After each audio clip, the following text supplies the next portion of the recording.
Hey, what's up you guys? It's Scott with Everyday Home Repairs, and today I'm going to walk you through how to properly adjust the tension on your belt drive for your garage door opener. Now our belt is completely loose because we just installed a new Chamberlain garage door opener.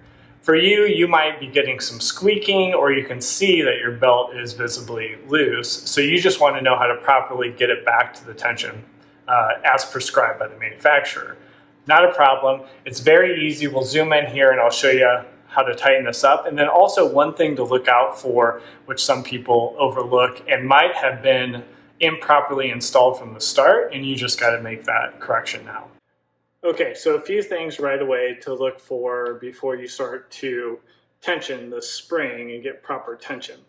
One, for some reason this has been installed for years now, and this tab was slightly bent for mine. So all I did was take a pair of channel locks, adjust them all the way out, and then use this back tab, not a ton of pressure, but then just squeeze this back perpendicular to the surface so the bracket is in the proper place. Most likely yours is not bent and it's not an issue. The second thing to look out for is this little silver clip here. Now I have an example of a spring that comes in a new kit. You can see the spring is completely compressed. So you would put this through the bracket, you would connect it to your belt, and then once the belt is connected, it's pulling, right? So it can't let it loose, and you need to release this clip. What I've seen before is people don't release that clip, so then the spring can never extend and cannot apply the proper pressure. So all you'd have to do for that is use a flathead screwdriver, place it in the slot here, and then rotate the nut on the end, and then that will release that clip and allow the spring to apply pressure and extend out. So just watch out for that. Make sure your clip here is similar to what I have, released and then pressing against this bracket. Okay, so when it comes to adjustment, all we're looking for here, and it'd be good for you to have a tape measure, is 1.5 inches total length of the spring. Right now I'm more like 1.75 inches, so I need to compress the spring down to here, and that is just simply done by rotating that nut, which will bring this threaded rod through the hole and then compress the spring. To do that, all you'll need is a 1/2 inch wrench, and you'll start to rotate.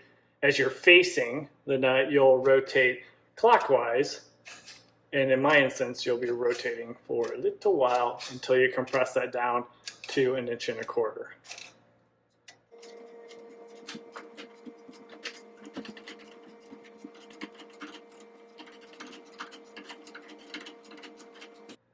Okay, now you can check your length. All right, so I'm past 1.5 inches, but still a little bit to go before 1.25 inches.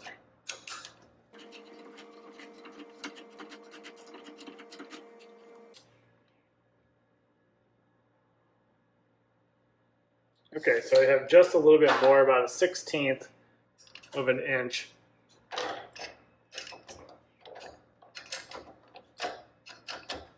That should do it.